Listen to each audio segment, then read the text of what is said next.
ఇది బీరకాయ పొట్టు అండి. బీరకాయ తరిగాక పైన వచ్చే పొట్టు. దీన్ని పారేయక్కర్లేదు. దీనిలో కూడా ఎన్నో పోషకాలు ఉంటాయి. కాబట్టి వెనకట మా అమ్మ బామ్మ వాళ్ళు కూడా చేసేవాళ్ళు, పారేసేవాళ్ళు కాదు బీర పొట్టు. మీరు ఏం చేస్తారంటే ఇందులో పచ్చిమిరపకాయ ఉప్పు వేసి కొంచెం కచ్చాపచ్చాగా దంచేసుకోండి. తర్వాత ప్రాసెస్ నేను చూపిస్తాను.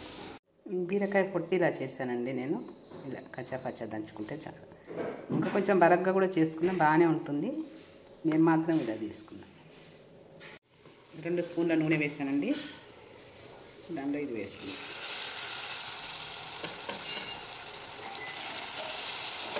వేసి కొంచెం ఎర్రగా వేయించుకోవడమే. చాలా రుచిగా ఉంటుందండి అన్నంలో.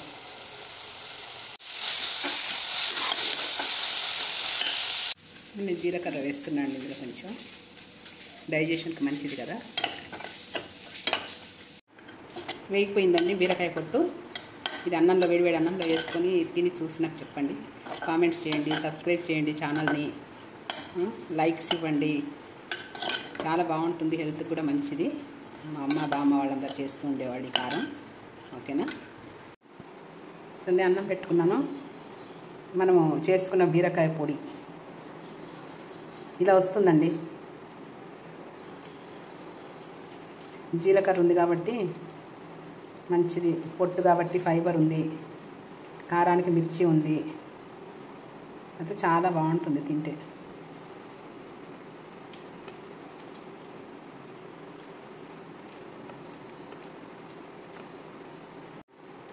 కరకరలాడుతుందండి. తింటుంటే పంటి కిందికి బీరకాయ ఫ్రై అయింది కదా, కరకర అంటుంది. మన వడియాలు, గుమ్మడి వడియాలు అట్లా ఉన్నప్పుడు ఎట్లా ఉంటుందో టేస్ట్ అట్లా ఉంది.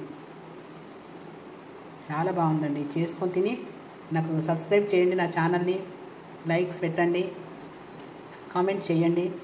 ఇది తిని చూసిన తర్వాత మీకే తెలుస్తుంది ఎంత బాగుందని. ఇప్పుడు శ్రావణ మాసం వచ్చింది. ఇంకా ఉల్లి వెల్లుల్లి మనం తినం ఎక్కువ కాబట్టి ఇంకా నుంచి అన్నీ చాలా సాత్విక వంటలే చేస్తాను. ఇంకా కొంచెం స్ట్రిక్ట్గా ఉంటుంది. ఇప్పుడు బాగుందండి,